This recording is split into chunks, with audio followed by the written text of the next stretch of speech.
வணக்கம். நீங்கள் பார்த்து கொண்டு இருப்பது நம்ம சேனல் டிவி. அனைவருக்கும் வணக்கம். நல்லதே நடக்கும். உங்கள் நம்பிக்கை நிறைவேறும். அவர் அப்படி ரொம்ப போய் எல்லாரோடையும் பேசுகிற டைப்பும் கிடையாது. ஆனால் இந்த கவிதையை படித்த உடனே எனக்கு தோன்றியது, அவர் என்கிட்ட தான் பேசியிருக்காருன்னு எனக்கு தோணுச்சு. அந்த பூ மரத்திலிருந்து விழுந்துச்சுல்ல, விழுந்ததில்ல அந்த பூ. விழுந்த பிறகு இதுவரை மரத்தில் இருந்ததை பற்றிய எந்த பெருமையும் அதற்கு இல்லை. அதைவிட முக்கியம், இப்போது விழுந்திருப்பதை பற்றிய கழிவிறக்கமும் அதற்கு இல்லை. எல்லாவற்றை விட முக்கியம், அது அப்படியே மண்ணில் இருந்தது, ஒரு விடையை சரியாக எழுதிவிட்டதை போல. வாழ்க்கையில் ஒரு கட்டத்திலிருந்து இன்னொரு கட்டத்துக்கு எல்லாரும் நகர வேண்டும். இளைஞர்களாக இருந்தாலும் நகரணும். கல்லூரியில் இருக்கிற மட்டும் கிங்காக இருப்பான். எங்கள் ஊரை பற்றி சொல்லலாமான்னு தெரில உங்கள்கிட்ட. எங்கள் ஊர்லெலாம் ரூட் கிங்குன்னு உண்டு. உங்களுக்கு தெரியாது, நீங்களாம் நல்ல ஊர். ரூட் கிங்குன்னா என்னென்னா, அந்த கல்லூரி இருக்கிற பகுதியில் போகிற பஸ்ஸில் ஒரு ரூட் கிங் இருப்பான். அந்த பஸ்ஸுக்கு அவன் தான் தலை. வேறு கல்லூரி மாணவர்கள் அந்த பஸ்ஸில் ஏறிட்டா, எங்கள் வீட்டில் எல்லா நாளும் கார்த்திகை அதெல்லாம் நடக்காது, உடனே அடிதான். அந்த 3 வருஷம் அவன் தான் ரூட் கிங்கு. ஆனால் நான் யோசிச்சு பார்ப்பேன், தம்பி 3 வருஷம் கழிச்சு அந்த பஸ்ஸில் நீ போகிற போது என்னடா நினைப்பேன்? அப்போ நீ ஸ்டூடெண்ட்லாம் கிடையாது, நீ ரூட் கிங்கும் கிடையாது. ரூட் அதே தான், கல்லூரி அதே தான், நீ ரூட் கிங். அப்போ இன்னொருத்தர் ரூட் கிங்காக இருப்பான். அந்த பஸ்ஸில் போகிற போது அந்த பையன் என்ன நினச்சிப்பான்னு நான் நினைப்பேன். இப்படி இளைஞர்களாக இருந்தால் கூட வாழ்க்கையில் ஒரு கட்டத்திலிருந்து இன்னொரு கட்டத்துக்கு போகணும். பெண்களுக்கு இது இன்னும் மிக அதிகமாக நடக்கும். ஒரு கட்டத்திலிருந்து இன்னொரு கட்டத்துக்கு போவது அது ரொம்ப வலியாக இருக்கும், சில சமயம் வேதனையாக இருக்கும், பயமாக இருக்கும். இங்கேருந்த கெத்து அங்கே இல்லையேன்னு தோணும். புது இடத்துக்கு நான் பழகுவேனான்னு கொஞ்சம் டென்ஷனாக இருக்கும். அவங்க எல்லாருக்கும் நான் ஒரே ஒரு மெடிசன் தான் சொல்வேன், அண்ணாச்சியோட இந்த பூவை பற்றிய கவிதையை படியுங்கள், அப்புறம் வாழ்க்கையை பற்றி எந்த பயமும் வரவே வராது. ஒரு கவிதை நமக்கு எதை கொடுக்கும் என்றால் அதைத்தான் கொடுக்கும். தம்பி பேசின போது, இளையராஜா அவர்கள் பேசின போது இன்னொரு கவிதை ஞாபகம் வந்தது. கவிஞர் என்னுடைய பேர் உடனடியாக எனக்கு ஞாபகத்துக்கு வரல, ஆனால் ரொம்ப அது மனதில் நின்றுவிட்ட ஒரு கவிதை. அப்பாவும் பாப்பாவும் மருந்து கடைக்கு போகிறாங்க. அப்பாவும் பாப்பாவும் மருந்து கடைக்கு போகிறாங்க. வழக்கமாக அப்பா எப்போ போனாலும் பாப்பாவை கூட்டிகிட்டு தான் மருந்து கடைக்கு போவார். அதனால் பாப்பாவுக்கு தெரியும் அப்பா என்னென்ன மருந்தெல்லாம் வாங்குவார்னு பாப்பாவுக்கு தெரியும். அதனால் கடைக்காரர்கிட்ட அப்பா கேட்கறதுக்கு முன்னாடியே பாப்பா சொல்லுது என்னென்ன மருந்துன்னு. அந்த தாத்தாவுக்கு பிபி மாத்திரை, அம்மாவுக்கு அனீமியா அதுக்கான மாத்திரை, இது ரெண்டுத்தையும் அந்த பாப்பாவே சொல்லுது. கடைக்காரர் எடுத்து கொடுத்த உடனே அப்பாவுக்கு ஞாபகம் வருது, இன்னொன்று வாங்கணும்னு வீட்டில் சொல்லி விட்டுருக்காங்க. எறும்பு மருந்து கொடுங்கன்னு அப்பா கடைக்காரரை கேட்கிறார். உடனே பாப்பா கேட்டால், நம்ம வீட்டில் இருக்கிற எறும்புக்கு உடம்பு சரியில்லையாப்பா என்று பாப்பா கேட்டார். எறும்பு மருந்து எதுக்கு வாங்குவீங்க? எதுக்கு? எறும்பை கொல்றதுக்கு. ஆனால் பாப்பாவினுடைய உலகம் எவ்வளவு அழகான உலகம் பாருங்கள். எல்லாருக்கும் அப்பாவுக்கு பாட்டிக்கு மருந்து வாங்கின மாதிரி தாத்தாவுக்கு மருந்து வாங்க, எறும்புக்கு ஏதோ உடம்பு சரியில்லைன்னு எங்கள் அப்பா மருந்து வாங்குகிறார் என்று பாப்பா நினைக்கிறாள். அந்த கவிஞர் சொல்லுகிறார், பேசாமல் இந்த உலகத்தை குழந்தைகளிடமே கொடுத்து விடலாமே என்று அந்த கவிஞர் கவிதையை முடிக்கிறார். நான் கவிதை கேளுங்கள் என்ற தலைப்பை ஏன் கொடுத்தேன் என்றால், கவிதைகள் வாழ்க்கையை அழகாக்குகின்றன. வாழ்க்கையிலே ரசிப்பதற்கு எவ்வளவோ இருக்கிறது. இவ்வளவெல்லாம் இருக்குன்னு தெரியாமலேயே நாம் வாழ்ந்து கொண்டு இருக்கிறோம். இங்கே ஆண்கள் நிறைய பேர் இருக்கீங்க, பெண்களும் நிறைய பேர் இருக்கீங்க, ரொம்ப மகிழ்ச்சி. ஆண்கள்கிட்ட ஒரு கேள்வி, பெண்கள்கிட்ட ஒரு கேள்வி இருக்குது, அது அப்புறம் கேட்குறேன். ஆண்கள்கிட்ட ஒரு கேள்வி, புதுசாக கல்யாணம் ஆனவங்களாம் இந்த கேள்வி இல்லை, அவங்களாம் இதில் கிடையாது. இங்கே வந்து இளைஞர்கள் யாராவது காதலில் இருந்தால் அவங்களுக்கு இந்த கேள்வி கிடையாது. திருமணமாகி ஒரு 10 வருஷமாவது ஆயிருக்கணும், அவங்கள்ட்ட தான் இந்த கேள்வி. சில டிக்கெட்டில் 20-30 வருஷம் ஆனதெல்லாம் இங்கே இருக்குது, எல்லாருக்கும் சேர்த்து இந்த கேள்வி.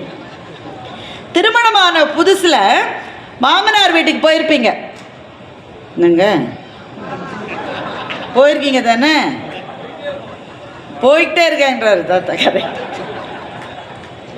அது அது அவர்களுக்கு வாய்த்த மாமனார்களை பொறுத்தது. நான் என்ன சொல்ல முடியும்?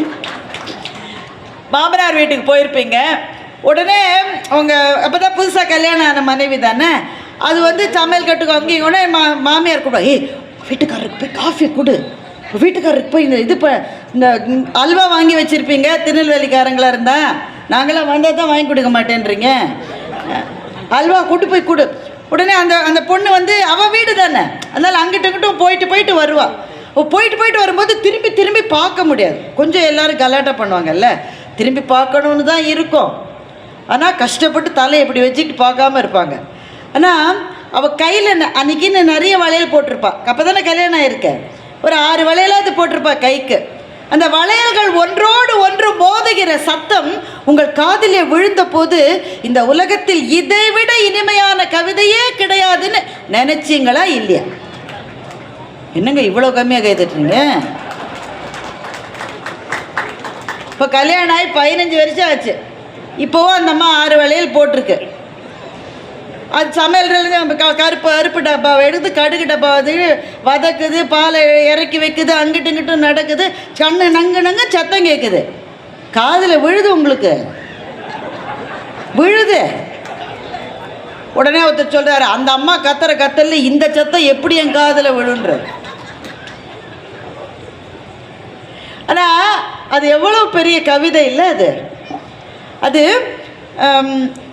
அந்த உறவின் உன்னதம் என்பது காலத்தால் குறைந்து போவது அல்ல, காலத்தாலே விகசிப்பது, காலத்தாலே இன்னும் பெருகுவது. இது எப்போ தெரியும்னா ரொம்ப முதுமை வந்த பிறகுதான் அது தெரியும். ரொம்ப முதுமை வந்த பிறகுதான். அனிச்சமும் அன்னத்தின் தூவியும் மாதர் அடிக்கு நெருஞ்சி பழம்னு வள்ளுவர் எழுதினாரு. இதை விட ஒரு பெரிய கவிதை இந்த உலகத்தில் இதுவரை நான் பார்த்தது. எவ்வளோ பெரிய காதல் கவிதை. என்ன பொருள்? அனிச்ச மலர் இருக்குல்ல, அனிச்ச மலரை பற்றி என்ன சொல்லுவாங்க? முகத்து பார்த்தாலே வாடிடும், அவ்வளவு மென்மை, so subtle, tender. அனிச்சமும் அன்னத்தின் தூவி, அன்னப்பறவையினுடைய சிறகு, அன்னப்பறவை ரொம்ப மென்மையானது, அதனுடைய சிறகு ரொம்ப ரொம்ப மென்மை. அனிச்சமும் அன்னத்தின் தூவியும் மாதர் அடிக்கு நெருஞ்சி பழம்னு வள்ளுவர் தாத்தா எழுதியிருக்கார். ஒரு காதலி இருந்தாலாம், அவளுடைய பாதம் வந்து அவ்வளவு சாஃப்டாக இருக்குமா. இந்த அனிச்சமும் அன்னத்தின் தூவியும் கூட அவளுடைய காலுக்கு முள்ளு குத்தினா மாதிரி இருக்குமா அப்படின்னு ஒரு கவிதை புரியுதா இல்லையாங்க? அனிச்சமும் அன்னத்தின் தூவியும் மாதர் அடிக்கு நெருஞ்சி பழம். நெருஞ்சின்றது முள். அந்த நெருஞ்சி மரத்தில் முள் செடியில் அந்த பழம் அதுவும் முள்ளாக இருக்கும்.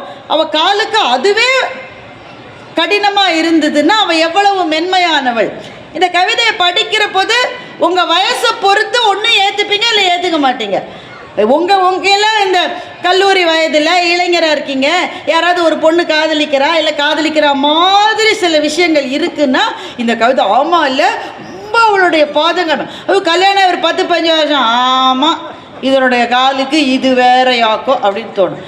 எனக்கு இந்த குரல் வந்து சரியாக புரிஞ்சதில்லை. அது இதெல்லாம் ஓவர் பில்டப்பாக இருக்குங்க இந்த கவிஞர்கள்லாம், ஆனாலும் ரொம்ப எழுதுறாங்க, அப்படி தான் நான் நினச்சிட்டு இருந்தேன். ஆனால் இந்த கவிதையினுடைய பொருள் என்னென்னு திடீர்னு எனக்கு ஒரு முறை புரிந்தது. எங்கள் அம்மா இறந்து போவதற்கு கிட்டத்தட்ட ஒரு 3 மாதம் முன்னாடி அவங்க முடியாமல் இருந்தாங்க, ரொம்பவே முடியாமல் இருந்தாங்க. அவங்களுக்கு வந்து ரொம்ப எந்திரிச்சு நடமாட்டம்லாம் கம்மியாயிருச்சு. எல்லாமே வந்து எனக்கு அலர்ஜியாக இருக்கும்பாங்க.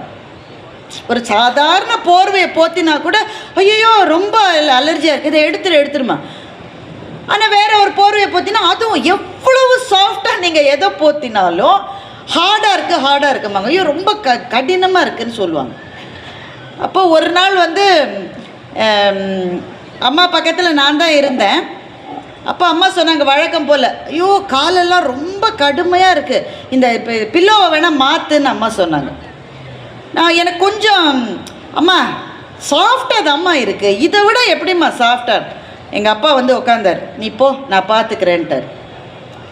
நான் அவங்க 2 பேரையும் அந்த ரூமில் விட்டுட்டு நான் வெளியில் வந்துட்டேன். ஆனால் முழுக்க வெளியில் வரல, அங்கே தான் நின்றுட்டு இருந்தேன்.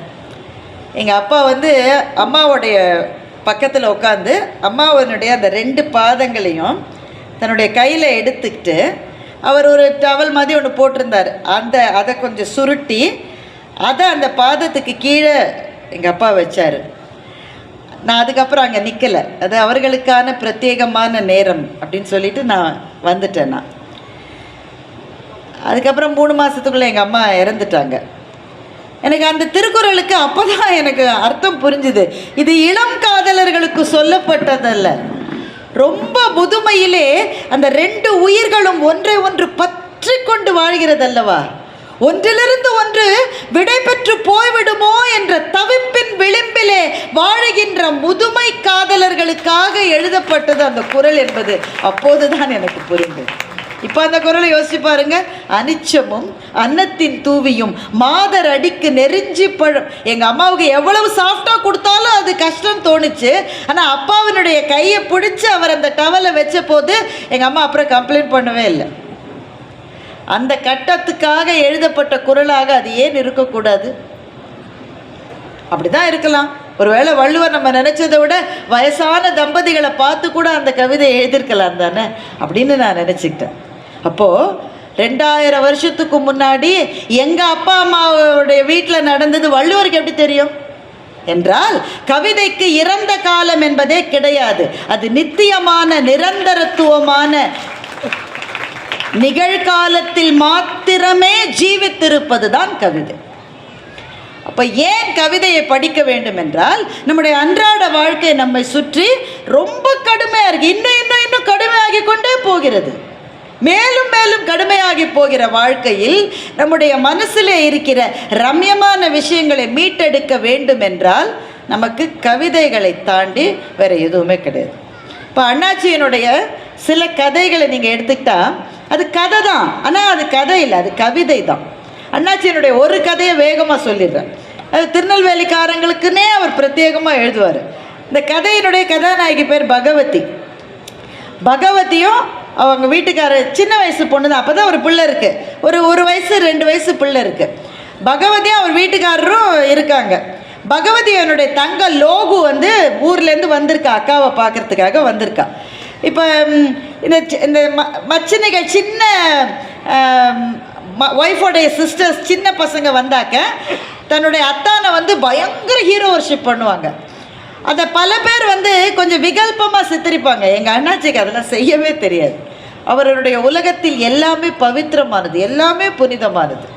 அவருடைய உலகத்தில் இருக்கிற எல்லா மனிதர்களும் நிறைவானவர்கள். அவர்களுக்கு குறைகள் இருந்தால் கூட அதுவே நிறைகள் தான்.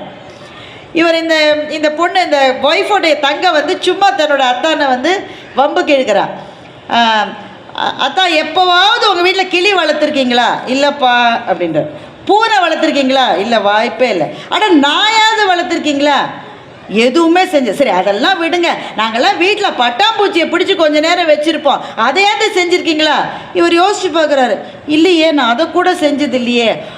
அதை கூட நீங்கள் செஞ்சது இல்லையா? எங்கள் அக்கா யாரை கட்டியிருக்கா, மனுஷனையா ராட்சசனையான்னு அந்த பொண்ணு கேட்குது.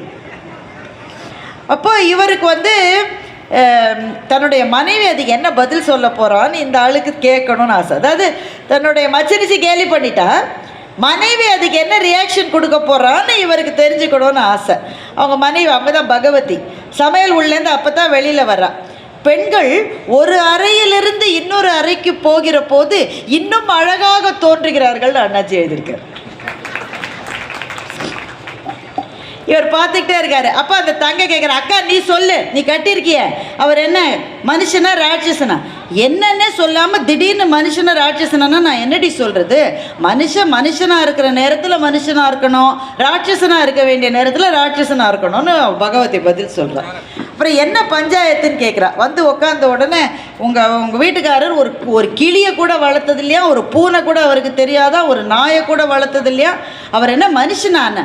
இவர் இந்த கணவர் சொல்கிறாரு, பகவதி இவ இதெல்லாம் சொல்லி உன்னை திரும்ப அம்மா வீட்டுக்கே கூட்டிகிட்டு போயிடுவா போல் இருக்குமா, என்கிட்டேருந்து பிரித்து அவ்வளோ பெரிய குற்றப்பத்திரிக்கை என் மேலே வைக்கிறாங்க. ஆனால் இவங்க நினச்ச மாதிரி பகவதி இதை ஜாலியாக எடுத்துக்கல. திடீர்னு அவன் நினைவு எங்கேயோ போயிடுச்சு. அவர் சொன்னால், எங்கள் அப்பா ஒரு வாத்தியார், எங்கள் வீட்டில் நாங்கள் 7 பொம்பளை பிள்ளை 4 ஆம்பளை பிள்ளை. இவ்வளவு பிள்ளையும் பெற்றதுக்கு பிறகு எங்களை வளர்த்ததுக்கு பிறகு திடீர்னு அம்மா இறந்துட்டாங்க. எங்கள் அப்பா ஒத்தையாளாக எங்களை வளர்த்தாரு. அவர் வளர்த்தாரு என்ன, நாங்கள் ஒருத்தர் வளர்த்துக்கிட்டோம். இதில் இந்த மாதிரி வளர்ந்த போது நாயையும் பூனையும் கிளியையும் வளர்க்குறதுக்கு எங்களுக்கு எங்கே நேரம் கிடச்சிருக்கு? ஒருத்தர் நாங்கள் வளர்த்துக்கிட்டோம் அப்படின்னு சொல்லும்போதே இறந்து போன அம்மாவினுடைய நினைவினால் பகவதியினுடைய கண்ணிலிருந்து கண்ணீர் வந்தது. அக்கா அழுவுறதை பார்த்து தங்க லோகுவுக்கு உடனே அழுக வருது. இப்போ பகவதி சொல்கிறேன், எங்கள் அம்மா இறந்த போது எங்கள் வீட்டில் பிள்ளைக்கு 27 வயசு, கடைசி பிள்ளை லோகுக்கு 1.5 வயசு. இந்த ரேஞ்சில் எங்கள் வீட்டில் இவ்வளோ பிள்ளைகள் நாங்கள் வளர்ந்தோம். ஆனால் என்ன ஒன்றும் எங்கள் அப்பா எங்களை குறையா வளர்க்கலை, நல்லா தான் வளர்த்துருக்கோம். இப்போ கூட எங்களை பார்த்தா நாங்கள் எங்கள் ஊருக்கு போனால் ஆச்சி சொல்லும், உங்கள் அம்மா உங்களெல்லாம் பார்த்தா உங்கள் அம்மா ஞாபகமாகவே இருக்குடின்னு சொல்லும். நாங்களும் எல்லோரும் ஒரே போல தான் வளர்ந்தோம். எங்கள் அம்மா சொல்லுவாங்க, ஒரு பொம்பளை பிள்ளையோடைய அழகு எதில் இருக்குது தெரியுமா? தலைக்கு குளித்து முழுகின ஒரு பிள்ளைக்கு கையில் ஒரு சினுக்கோரியை கொடுத்து வகுடு எடுக்க சொன்னால் கொஞ்சம் கூட கை பெசகாமல் வகுடு எடுக்கணும். எந்த வேலை செஞ்சாலும் முழுமையாக செய்யணும்னு எங்கள் அம்மா சொல்லித்தான் எங்களை வளர்த்தாங்க. இதெல்லாம் அந்த திருநெல்வேலி லாங்குவேஜ் இது எல்லாமே. உடனே இவர் நினச்சி பார்த்துக்கிறாரு, கணவர் நினச்சி பார்த்துக்கிறாரு, உண்மைதான். அவங்க வீட்டுக்கு வந்த பிறகு லோகு 2-3 நாளாக அவள் தான் கோலம் போடுறான். அவ்வளவு நாளாக மனைவி பகவதி தான் வீட்டு வாசலில் கோலம் போடுவா. லோகு 2-3 நாளாக அவள் கோலம் போடுறா. அக்காக்காரியோட கோலத்துக்கும் தங்கக்காரியோட கோலத்துக்கும் எந்த வித்தியாசமும் இல்லை. புள்ளி வைக்கிறதுலேருந்து அந்த கோட்டை சுழிக்கிறதுலேருந்து அச்சு போன மாதிரி ஒன்றாவே இருக்குது. அவங்க அத்தை சொன்னாங்களாம், இவன் அத்தை வீட்டுக்கு வந்துட்டாங்க. இவங்க கேட்டாங்க, என்ன அத்தை விலாசமே இல்லாமல் எப்படி வீட்டுக்கு வந்தீங்க? ஆமாம், வாத்தியார் மக வீட்டுக்கு வர்றதுக்கு விலாசம் வேற வேணுமாக்கும். வாசலில் இருக்கிற கோலத்தை பார்த்தாலே தெரியுது இந்த வீட்டு பொண்ணு போட்ட கோலம்னு என்று அண்ணாச்சி எழுதுகிறார். அப்புறம் அந்த பகவதி சொல்கிறா, இப்படி ஒருத்தர் வளர்த்துக்கிட்டோம். ஆனால் நம்ம என்றைக்காவது ஒரு நாள் ஜூக்கு போகிறோன்னு வச்சுக்கோயேன், அங்கே ஒரு இடத்துல மான் முகத்தை நீட்டினா நான் ஒரு பிடி புல்லை கொடுப்பேன், லோகு நீ கூட ஒரு பிடி புல்லை கொடுப்ப. உங்கள் அத்தா 2-3 பிடி புல்லை கொடுக்காம ஓய மாட்டார். அது போராதா மனுஷனுக்கு என்று பகவதி கேட்டார். அந்த கணவர் பதில் சொன்னார், ஆமாம் இந்த உலகத்தில் புல்லுக்கா பஞ்சம்னு கேட்டார். உடனே லோகுவினுடைய கண் கலங்கியது அப்படின்னு சொல்லி கதையை முடிச்சிருக்காரு. இந்த உலகத்தில் புல்லுக்கா பஞ்சம், அந்த இடத்துல புல்லுன்றது புல்லா? நம்ம கொடுக்கறதுக்காக இருக்கிற அன்புக்கு இந்த உலகத்தில் என்ன பஞ்சம்ன்ற விஷயத்தை தான் நான் அண்ணாச்சி எழுதியிருக்கேன். இந்த கதையை படித்து முடித்தப்போ எவ்வளவுதான் உங்களை சுற்றி இருக்கிற வாழ்க்கை கடுமையான வாழ்க்கையாக இருந்தால் கூட ஒரு துளி அன்பை நம்மிடமிருந்து இன்னொரு ஜீவனுக்கு கொடுத்து விட முடிகிற வாழ்க்கையை நாம் வாழ்ந்தால் அதுவே போதும்னு நமக்கு தோணுதில்லை? அப்படிப்பட்ட ஒரு சிந்தனையை நம்முடைய நெஞ்சத்துக்குள் கொண்டு வரக்கூடிய ஒரு தமிழ் எழுத்தாளர் இருக்கிறார் என்றால் அவர்தான் வண்ணதாசன். அவரைத்தான் இன்றைக்கு இந்த மண்ணும் இந்த அரங்கமும் கௌரவிக்கிறது. மக்களை நாம் கொடுத்து வைத்திருக்க வேண்டும். ஏனென்றால் கவிதைகள் நம்மை வாழ்க்கையை ரசிக்க செய்கிறது. அது மாத்திரமில்லை, சில கவிதைகள் தான் நம்மை வாழவே வைக்கிறது. சில கவிதைகள் தான் வாழ வைக்கிறது. இதோ இந்த மண்ணில் பிறந்த பாரதி எழுதினான், வஉசியை செக்கிழுக்க வைத்தார்கள் என்ற செய்தி பாரதியினுடைய காதுக்கு வருகிறது. உடனே எழுதினான், தண்ணீர் விட்டோ வளர்த்தோம் சர்வேசா, இப்பயிரை கண்ணீரால் காத்தோம் கருக திருவுளமோ, மாதரையும் மக்களையும் வன்கண்மையார் பிரிந்து காதல் இளைஞர் கருத்தழிதல் காண்பாயோ, மேலோர்கள் வெஞ்சிரையில் வீழ்ந்து கிடப்பதும் நூலோர்கள் செக்கடியில் நோவதுமே காண்கிலையோ, எண்ணற்ற நல்லோர் இதயம் கலங்கி இரு கண்ணற்ற செய்போல் கலங்குவதும் காண்கிலையோ என்று மகாகவி பாரதி கண்ணீரோடு எழுதினார். அந்த கவிதை எழுதப்பட்டு 110 ஆண்டுகளுக்கு மேலே ஆகிவிட்டது. பாரதி உயிரோடு இல்லை, வஉசி உயிரோடு இல்லை. அவர்கள் யாரால் சிறைப்பிடிக்கப்பட்டார்களோ அந்த பிரிட்டிஷ்காரனுடைய சாம்ராஜ்யம் முடிந்து எத்தனையோ ஆண்டுகள் ஆகிவிட்டது. எல்லாம் முடிந்தது. ஆனால் கவிதை முடிவில்லாமல் இன்றைக்கும் வாழ்ந்து கொண்டே இருக்கிறது. அதான் நான் சொன்னேன், கவிதைக்கு இறந்த காலம் என்பதே கிடையாது. அது எப்போதும் நித்தியமான நிகழ்காலத்தில் மாத்திரமே வாழ்வதுதான் கவிதை.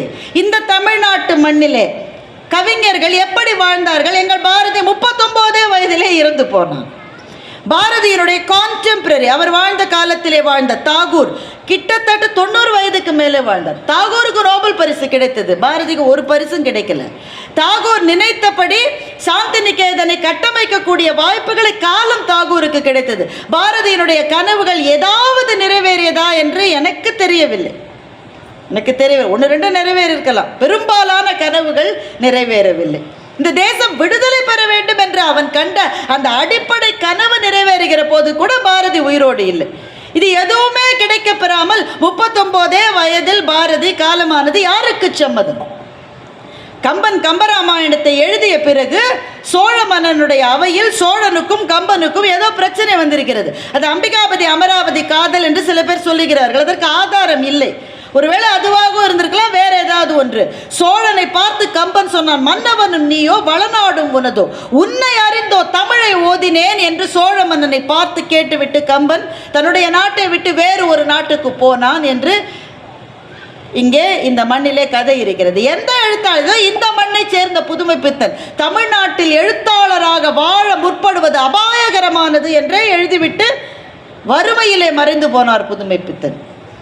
எழுத்தாளர்கள், படைப்பாளிகள், கலைஞர்கள் எப்போதும் சமூகத்தால் கொண்டாடப்படுவது இல்லை. அதனால போகன் என்ற கவிஞர் எழுதிய ஒரு கவிதை உங்களுக்கு சொல்லுகிறேன். இந்த மாதிரி ஒரு சிச்சுவேஷன் உங்களுக்கெல்லாம் வரலாம். புறக்கணிக்கப்படுவது, எனக்கு திறமை இருந்தும் புறக்கணிக்கப்படுகிறார். அந்த நெருப்பிலே வாழ்கிற ஒரு கலைஞனோ கவிஞனோ இந்த கவிதையை படித்தால் போற எழுந்து நின்று விடுவான். போகன் அந்த கவிதையில எழுதுகிறான். போகனும் நண்பரும் பேசிட்டு இருக்காங்க. 2 பேரும் பேசிட்டு இருக்காங்க. போகன் நண்பரிடம் சொல்லுகிறான், என்னுடைய அகங்காரம் என்னுடைய படிப்பிலிருந்தும் என்னுடைய எழுத்திலிருந்தும் வருவது அன்று. புரியுதுதானுங்க? இந்த கவிஞர்களுக்கு எல்லாமே ஒரு கெத்து இருக்கும் தானே. எங்கள் அண்ணாச்சிக்கு கிடையாது, மற்றபடி ஒரு கெத்து இருக்கும் தானே. இந்த கவிஞனாலே ஒரு அப்படி பார்க்குற பார்வை இருக்கும் தானே. என்னுடைய அகங்காரம் என்னுடைய படிப்பிலிருந்தோ என்னுடைய எழுத்திலிருந்தோ வருவது அன்று. இப்போ நண்பன் கேட்குறான், அப்புறம் எதிலிருந்து வருது? என்னுடைய அகங்காரம் என் துயரங்களிலிருந்து வருவது, நான் பட்ட துன்பங்களிலிருந்து வருவது, நான் பட்டு கொண்டிருக்கிற துயரங்களிலிருந்து வருவது. உடனே நண்பன் கேட்டான், துயரம் வந்தால் பணிவு தானே வரும், அகங்காரம் எப்படி வரும் என்று நண்பன் கேட்டான். நல்ல கேள்விதானே. திரும்ப திரும்ப வாழ்க்கை போட்டு போட்டு அடித்தா கீழே தானே குனிவான். ஐயா ஐயா கொஞ்சம் கவனிங்கய்யா, என்னையும் பார்த்துங்க, இன்னும் தானே குனிவான். துயரம் வந்தால் பணிவு தானே வரும், அகங்காரம் எப்படி வரும் என்று நண்பன் கேட்டான். அதற்கு போகன் பதில் சொன்னார், துயர் உற குறுகுகிறவன் மனிதன், துயர் உற நிமிருகிறவன் கவிஞன் என்று போகன் பதில் சொன்னார். காலனை தன் காலருகே அழைத்து, காலா என் காலருகே வாடா, சற்றே உரை மிதிக்கிறேன் என்று சொன்ன பாரதியை பற்றி நீ கேள்விப்பட்டிருக்கிறாய் தானே. அவன் அப்படி சொன்ன போது அவன் கையிலே காலணா கூட இல்லை. என்னுடைய கடைசி மூச்சு என்பதே என் துன்பங்களின் மீது நான் காரி உமிழ்கிற மூச்சாகத்தான் இருக்கும் என்று போகன் கவிதையை முடிக்கிற போது என்னுடைய உடல் சிலிர்த்து போனது. ஏனென்றால் அது தனிப்பட்ட ஒரு கவிஞருடைய கவிதை அல்ல. துயரத்திலே வாடிக்கொண்டிருக்கிற எத்தனையோ படைப்பாளிகளுக்கு, கவிஞர்களுக்கு, கலைஞர்களுக்கு போகன் தந்திருக்கிற உயிர் சக்தி அது. இந்த ஒரு லைனை மாத்திரம் வச்சுக்கோங்க. துயர் உற குறுகுகிறவன் மனிதன், துயர் உற நிமிருகிறவன் கவிஞன் என்றால் கவிஞன் ஒரு சமூகத்துக்கு எவ்வளவு தேவையானவன் என்பதை இந்த கவிதையை காட்டிலும் எப்படி சொல்லிவிட முடியும். கிட்டத்தட்ட என்னுடைய நேரத்தினுடைய நிறைவு பகுதிக்கு வந்துவிட்டோம். எனக்கு அண்ணாச்சியை பற்றி ஒரு பெரிய ஆச்சரியம் என்னவென்றால், நம்மை சுற்றி இருக்கிற வாழ்க்கையை நாம் பெரும்பாலும் கவனிப்பதே இல்லை. இப்போ வீட்டு வாசல்லையே ஒரு மரம் இருக்குல்ல, அந்த மரத்தை என்னைக்காவது ஒரு 30 செகண்டுக்கு மேலே நம்ம பார்த்துருக்கோம்மா? பிள்ளைங்களையே பார்க்கறதுல மரத்தை எங்கே பார்க்கறதுன்ற ஒருத்தர் திடீர்னு சொல்கிறார், ஹோ என்னை விட அவசரமாயிட்டானேன்னு. மகனை பற்றி சொல்கிறாரு, ஐயோ என்னை விட ஒசரமாயிட்டானே. ஒரே நாளில் அவன் ஒசறதுக்கு அவன் என்ன மூங்கில் செடியா? அவன் கொஞ்சம் கொஞ்சமாக இவர் பார்க்கவே இல்லை. திடீர்னு ஒரு நாள் பிறகு ஒரு பெரிய ரிஷிங்க, அவர் ஒரு விளக்க உரை பிரம்மசூத்திரத்துக்கு எழுதுறார். அதில் ரொம்ப முழுகிட்டார். அதாவது நிமிர்ந்து பார்க்காமலே வேலை செய்வாங்களே சில பேர், அந்த மாதிரி. இப்போ கூட ஒரு பெரும் நிறுவனத்தினுடைய தலைவர் சொல்லியிருக்காரு, நீங்கள் ஒரு வாரத்துக்கு 90 மணி நேரம் வேலை செய்யணும், ஞாயிற்றுக்கிழமை கூட நீங்கள் வேலை செய்யணும், நீங்கள் வீட்டிலே இருந்து மனைவியின் முகத்தை எவ்வளவு நேரம் பார்த்து அப்படின்னு அவர் கேட்டிருக்காரு. அவன் மனைவியின் முகத்தை எவ்வளோ நேரம் பார்க்குதுன்னு அவன் முடிவு பண்ணட்டும் சார், உங்களுக்கு என்ன சார்? அப்படி தானேங்க. இவர் பிரம்மசூத்திரத்துக்கு பாஷ்யம்னு சொல்லுவாங்க, விளக்க உரை, அந்த ஒர்க்கிலேயே முழுகிட்டார். அவர் மனைவியை அவர் நிமிர்ந்தே பார்க்கல. அந்த மனைவி இந்த சாப்பாடு கொடுக்கும்போது கையை பார்க்குறாரு. சாயங்காலம் ஆனால் அந்த அம்மா விளக்கு ஏற்றும் போது அந்த கையை பார்க்குறாரு, முகத்தையே பார்க்கல. பல ஆண்டுகள் ஓடிவிட்டது. ஒரு நாள் திடீர்னு விளக்கில் திரி இழுத்துருச்சு, வெளிச்சம் கம்மியாயிருச்சு. அப்போ அந்த அம்மா வந்து எண்ணெயை ஊற்றும் போது எதேச்சியாக பார்த்துட்டு கேட்டார், அம்மா நீங்கள் யார் என்று கேட்டார். எவ்வளவு கடுப்பாக இருக்குன்னு மாத்திரம் யோசிப்பார். ஆனால் அந்த பொண்ணு நல்ல பொண்ணு, அது சொல்லிச்சு, நான் தான் உங்கள் மனைவி, நீங்கள் பல வருஷமாக எழுதிக்கிட்டே இருக்கீங்க, நான் தான் சாப்பாடு போட்டு விளக்கேற்றுறேன் தென்னோன்னுச்சு. அவர் சொன்னாராம், ஐயோ நான் இவ்வளோ நாள் உன் முகத்தையே பார்க்கலையே, சரி ஒன்று செய்கிறேன், இந்த புத்தகத்துக்கு உன் பெயரை வைக்கிறேன்னு பாமதி பாஷ்யம்னு அந்த அம்மா பேர் பாமதி, பாமத்தின்னு பேர் வச்சாராம். நான் மட்டும் பாமதியாக இருந்தேன்னா பேரு கீறு வைக்காத, தொலைஞ்சு போன என் வாழ்க்கையை திரும்பி கொடுன்னு நான் கேட்டிருப்பேன். அந்த அம்மா பாவம் அதெல்லாம் கேட்கலன்னு நினைக்கிறேன். நம்ம சுற்றி இருக்கிற மனைவியும் பிள்ளைகளையுமே நம்ம பார்ப்பதில்லை, மரத்தையும் செடியையும் பறவையும் கொடியையும் மேகத்தையும் பார்த்துருப்போமா என்ன? அண்ணாச்சியோட இந்த ஒரு கதை அதை மட்டும் சொல்லிவிட்டு நான் முடிச்சுக்கிறேன். ஒரு 2 நண்பர்கள், 2 பேரும் ஒரே ஆஃபீஸில் வேலை செய்கிறாங்க. அதில் ஒருத்தர் வந்து நண்பர்கிட்ட சொல்கிறாரு, நாளைக்கு ஒரு பால் காய்ச்சு, நானும் அவளும் போகிறோம், என் மகன் வீட்டில் இருப்பான், நீ போய் அவனை என் வீட்டில் பாரு. ஏன்பா உன் மகனை தான் நான் அடிக்கடி பார்க்குறேன்னு, நாளைக்கு என்ன ஸ்பெஷல்? இல்லை நான் இல்லாதப்போ நீ அவனை போய் பாரு. என்னப்பா என்ன விஷயம்? என்னப்பா சொல்கிறது, இந்த கால பசங்களை பற்றி உனக்கு தெரியாதா? 3 அரியர் வச்சுருக்கான்ப்பா. அண்ணாச்சி இந்த கதையை எழுதி 20 வருஷம் ஆச்சு. இப்போ இருக்கிற பையனாக இருந்தால் 17 அரியர் வச்சுருப்பான். 3 அரியர் வச்சுருக்கான்.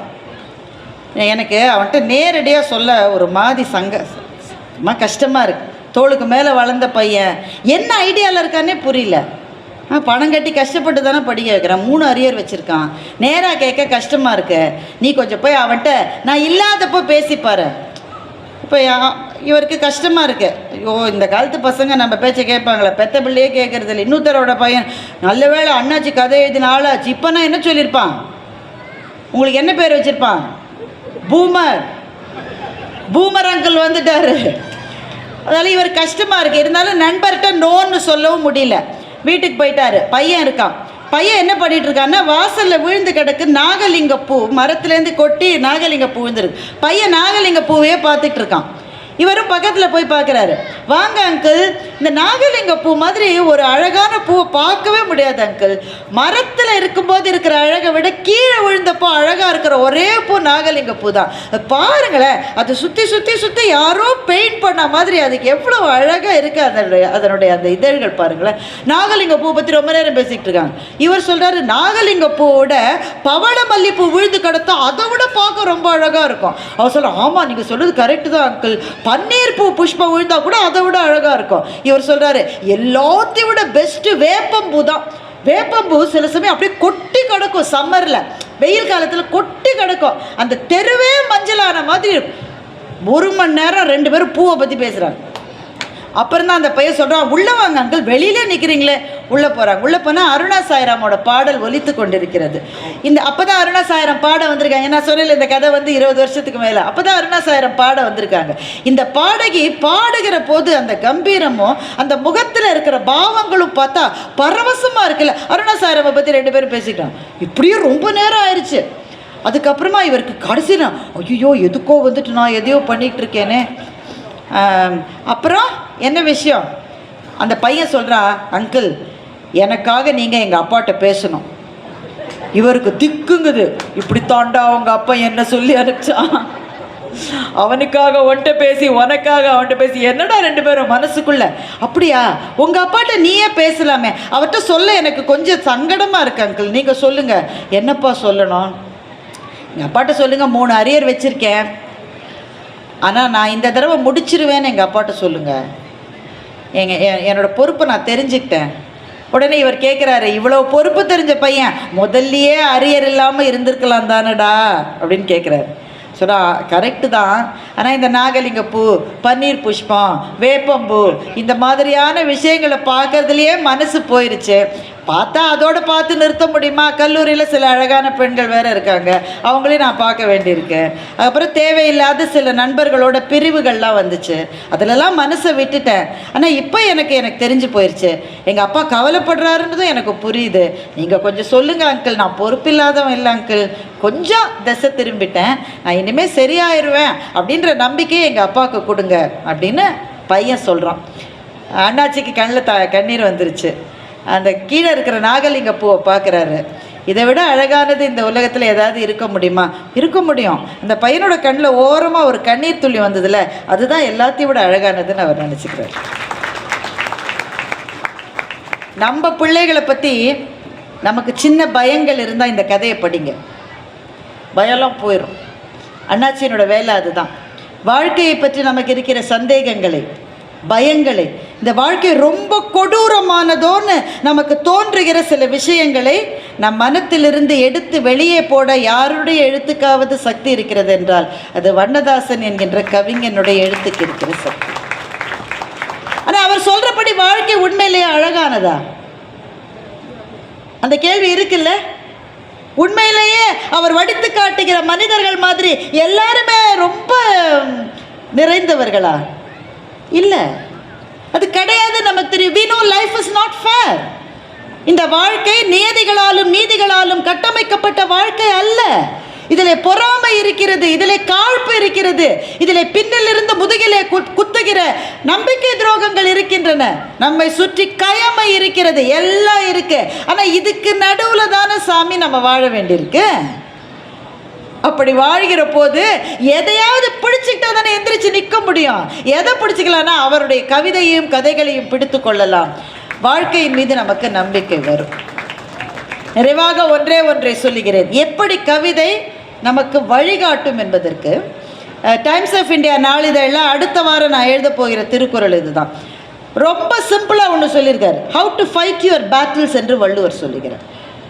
வினை வலியும் தன் வலியும் மாற்றான் வலியும் துணை வலியும் தூக்கி செயல், இவ்வளோதான் திருக்குறள். இது ஒரு கவிதையான கவிதை தான், ஆனால் இது ஒரு ஆணை மாதிரி, இது ஒரு கட்டளை மாதிரி நமக்கு சொல்கிறாரு. சில பேர் ஓன்னு சண்டைக்கு போயிடுவான், அப்புறம் தான் தெரியும் எதிரில் இருக்கிறவன் பெரிய வஸ்தாது, இவன் முதல்ல போயிடுவான். அப்புறம் சண்டை என்ன ஆகும்?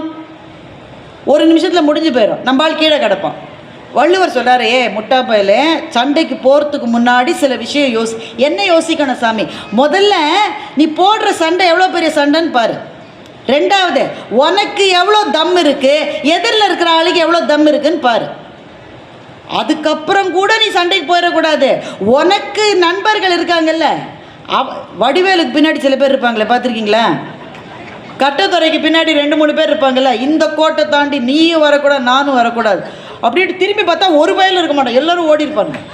உனக்கு வாச்ச நண்பர்கள்லாம் அப்படி இருந்தால் படையாக தான் வந்தாங்க, சண்டைக்கு வரியானு அத்தனையும் ஓடி போயிட்டான், திரும்பி பார்த்தா ஒரு ஆள் இல்லை. வள்ளுவர் சொல்கிறாரு, வினை வலியும் தன் வலியும் மாற்றான் வலியும் துணை வலி. யாருடைய துணை? உன்னுடைய துணைவர்கள், அவனுடைய துணைவர்கள், எல்லாத்தையும் அசஸ் பண்ணி நீ ஜெயிப்பான்னா பேட்டில் ஃபீல்டுக்கு போ, இல்லைன்னா போகாதன்னு. நம்ம சில பேர் அவமானப்படுத்துகிறாங்கல்ல, கஷ்டமாக இருக்குல்ல, வீட்டுக்கு போய் எழுதிருப்பீங்க அப்பப்போ, அப்படி தானே? என்ன அப்படிலாம் பேசிட்டு அங்கேயே நான் சுட கேட்டிருக்க வேண்டியது தானே? என்ன கேட்குறதுன்னே தோணலாங்க. வீட்டுக்கு போய் ராத்திரி சோத்தை தின்னுட்டு படுக்கும்போது ஐயோ இப்படி பதில் சொல்லியிருக்கலாம்ல, இன்னுமே தோணி என்ன செய்ய? அங்கே இல்லை நீ யோசிச்சிருக்கணும். அலுவலகத்தில் அவமானம், வியாபாரத்தில் அவமானம், பொது இடங்களில் அவமானம், நெஞ்சம் கொதித்து போகிறது. So life is a battle. வாழ்க்கை என்பது போர். இந்த போரை எப்படி செய்ய வேண்டும் என்று வள்ளுவர் சொன்னார். இந்த வள்ளுவர் சொல்லி எனக்கு புரிவதோட ஒரு சின்ன பொண்ணு ரொம்ப அழகாக அதை சொல்லி கொடுத்துட்டா. வைஷாலி, கேள்விப்பட்டிருக்கீங்களா? செஸ் கிராண்ட் மாஸ்டர், பிரக்ஞானந்தாவினுடைய அக்கா அந்த பொண்ணு. அவளும் கிராண்ட் மாஸ்டர் தான், சின்ன பொண்ணு. இப்போ அந்த டாடா ஸ்டீலினுடைய செஸ் காம்படிஷன் ஒன்றுத்தில் வைஷாலி விளையாட போகிறார். வைஷாலியோடு விளையாடுகிறவர் ஒரு உஸ்பெகிஸ்தான் வீரர். உஸ்பெகிஸ்தான் ஒரு நாடு இருக்குது, அந்த நாட்டினுடைய கிராண்ட் மாஸ்டர் அந்த ஒரு பையன். நல்ல விளவிளேர்னு 7 அடி இருக்கான். நம்ம பாப்பா எப்படி இருக்கும்? நம்ம ஒரு பாப்பா மாதிரி இருக்குது, சின்ன பாப்பா. அது செஸ் விளையாட்டு டோர்னமெண்ட்டில் ஒரு எழுதப்படாத விதி இல்லை, எழுதப்பட்ட விதியை யாரோட நீ விளையாடினாலும் முதல்ல போன உடனே கை குலுக்கணும். உன்னோட ஆப்போனண்ட் யாராக இருந்தாலும் நீ கை கொடுக்கணும். விளையாடி முடிச்சு யார் ஜெயிச்சாலும் சரி, நீ ஜெயிச்சாலும் சரி, அவன் ஜெயிச்சாலும் சரி, கை கொடுக்கணும். இது மரியாதை, இது நாகரீகம், இது அடிப்படை. வைஷாலி போன உடனே பட்டுன்னு கையை நீட்டுட்டா. அந்த பையன் அவன் மூஞ்சியை கூட பார்க்கலப்பா, அந்த ஆப்போனண்ட், அந்த உஸ்பெகிஸ்தான் வீரன், இவன் முகத்தை கூட அவன் பார்க்கல. அப்படியே மூஞ்சியை அவன் லேட்டாக வேற வந்திருக்கான். மேட்ச் ஆரம்பிக்கிறதுக்கு 3 நிமிஷம் அவன் லேட்டாக வந்திருக்கான். வந்து இவன் கை கொடுத்தப்ப மூஞ்சியை திருப்பிக்கிட்டு அவன் காய் நகர்த்த ஆரம்பிச்சான். இதெல்லாம் பாருங்க, தற்செயலாக நடப்பது அல்ல. நாம் நினைப்போம் தெரியாமல் செஞ்சுருப்பானா, ஒன்றும் கிடையாது, எல்லாம் பிளானு. நீ இப்படி பண்ணும்போதே எதிராளியினுடைய மனம் வந்து கொஞ்சம் சோர்ந்துடும். அந்த சோர்வை நீ பயன்படுத்திக்கணுன்றதுக்காக இதெல்லாம் டெக்னிக் பாருங்கள். இந்தியாவும் ஆஸ்திரேலியாவும் மேட்ச் விளையாட போனால் ஆஸ்திரேலியன் பிளேயர்ஸ் இந்தியன் பிளேயர்ஸ் கண்ணா பின்னான்னு பேசுவோம். எதுக்கு பேசுனா அவனுக்கு வேர்ட்ஸில் கண்ட்ரோல் இல்லை, அதெல்லாம் கிடையாது. அந்த வார்த்தையை கேட்டு மனம் சுருங்குகிற போது கையும் சுருங்கிடும், காலும் சுருங்கிடும். இதெல்லாம் சைக்கலாஜிக்கல் கேம். உங்களுடைய விரோதிகள் சில சமயம் அவங்கள கவனிக்காத மாதிரியே இருப்பாங்களே, நீங்கள் எதிரில் வருவீங்க, பார்க்காத மாதிரியே போவீங்களே. உடனே நீங்கள் வீட்டில் போய் சொல்லுங்க, அவன் நிஜமாவே கவனிச்சிருக்க மாட்டான். ஒரு புண்ணாக்கும் கிடையாது, கட்டாயம் அவங்கள கவனிச்சிருக்கான். ஆனால் கவனிக்காத மாதிரி போகிறது தான் கெத்துன்றதுனால தான் கவனிக்காத மாதிரி போயிருக்கான், அப்படி தானே? ஸோ இதெல்லாம் டெக்னிக்ஸ். வைஷாலி என்ன பண்ணியிருக்கலாம், பேன அழுதுருக்கலாம். நாம இருந்து ஒரு வேளை அழுதுருப்போம், கை கூட கொடுக்கலன்னு, அதனால தான் தோற்று போனேன். வைஷாலி அதெல்லாம் ஒன்றும் செய்யலை. அவன் முகத்தையே அவள் பார்க்கல. அவள் பார்த்தது அந்த 64 கட்டங்களை மாத்திரம்தான். அதை மாத்திரமே பார்த்தாள். 10 நிமிஷத்தில் அவனை ஜெயிச்சு காமிச்சான். 10 நிமிஷம். அதுக்கப்புறமா அவர் வந்து மன்னிப்பு கேட்டாரா, இன்னுமே மாப்பிள்ளை நீ மன்னிப்பு கேட்காம இருக்க முடியாத மாப்பிள்ளை, நாங்கள் ஜெயிச்சிட்டோம்ல. உங்களை அவமானப்படுத்தியவர்களுக்கு நீங்கள் கொடுக்க வேண்டிய பதில் ஒன்றே ஒன்றுதான், வென்று காட்டுவது. அந்த வெற்றி ஈஸியாக வராது. வைஷாலி ஜெயிச்சான்னா ஃப்ளூக்கில் ஜெயிக்கல, அவள் உழைச்ச உழைப்பு அப்படிப்பட்ட உழைப்பு, அவள் பட்ட பாடு அப்படிப்பட்ட பாடு, அது அன்னைக்கு கை கொடுத்தது. அவமானங்கள் என்பது நம்முடைய வெற்றியை உறுதி செய்வதற்காக கடவுள் நமக்கு கொடுக்கிற வாய்ப்புகள் என்று நினைக்கிறவர்கள் கட்டாயமாக வெற்றி பெறுகிறார்கள். ஆனால் நான் இங்கே பேச வந்து நிறைவாக சொல்ல போது இந்த ஃபைட்டு நமக்கு தேவை, இந்த பேட்டில்ஸ் தேவையாக இருக்குது. இந்த போராட்டங்கள் வாழ்க்கையில் இருக்குதானுங்க. பெத்த பிள்ளைகளோடைய சண்டை இருக்குங்க, பெத்த பிள்ளையோட சண்டை இருக்குது. அவர் தான் எல்லாத்தையும் ரேமன்ஸனுடைய தலைவர் சின்ஹானியா என்கிறவர், அவர் தான் அந்த பிராண்டையே கட்டமைச்சார். இன்றைக்கி அவரோட மகன் அந்த வீட்டில் அவரை இருக்க விடாமல் அவர் ஒரு 3 பெட்ரூம் அப்பார்ட்மெண்ட்டில் வசிக்கிறாரு, பையன் எல்லாத்தையும் எடுத்துக்கிட்டான். இப்படிலாம் இருக்குதானே? வாழ்க்கை என்பது போராட்டமாகத்தான் இருக்கிறது. இந்த போராட்டத்தில் நாம் ஜெயிக்க வேண்டும், வேறு வழி கிடையாது. போராட வேண்டும், வேறு வழி கிடையாது. வாழ்கிற கடைசி நாள் வரை போராடு. சுற்றும் வரை பூமி, சுடும் வரை நெருப்பு, போராடும் வரை மனிதன். நீ மனிதன், போராடிட்டு தான் இருக்கணும். ஆனால் இந்த போராட்டத்திலே இருந்து இருந்து இதயம் சுருங்கி விடாமல் இருப்பதற்கு நமக்கு ஏதாவது ஒரு பிடிமானம் தேவை என்றால் அது கவிதை. அது வாழ்க்கையை பற்றியும் மனிதர்களை பற்றியும் நம்பிக்கைகளை விதைக்கிற கதைகளும் கவிதைகளும் தான் நாம் வாழ்வதற்கு தேவை. அதை கொடுக்கிற அண்ணாச்சிக்கு பாராட்டு எடுத்து நடத்தி கொண்டிருக்கின்ற இந்த அரங்கமும், என்னை அழைத்த மிகச்சிறந்த எழுத்தாளர் நாரம்புநாதன் ஐயா அவர்களுக்கும், மேடையில் இருக்கிற பெரியவர்களுக்கும், குறிப்பாக என்னுடைய மனச்சோர்வுகளை தன்னுடைய எழுத்தால் ஒவ்வொரு நாளும் போக்கடித்து கொண்டிருக்கின்ற வண்ணதாசன் அவர்களுக்கும் நன்றி சொல்லி இந்த நல்ல வாய்ப்புக்கு நன்றி பாராட்டி முடிக்கிறேன். வணக்கம். இந்த வீடியோ உங்களுக்கு பிடிச்சிருக்குன்னு நினைக்கிறேன். சப்ஸ்கிரைப் பண்ணாதவங்களாம் சப்ஸ்கிரைப் பண்ணிக்கோங்க. அப்படியே ஒரு லைக் பட்டனை தட்டி விட்டுருங்க. அனைவருக்கும் நன்றி.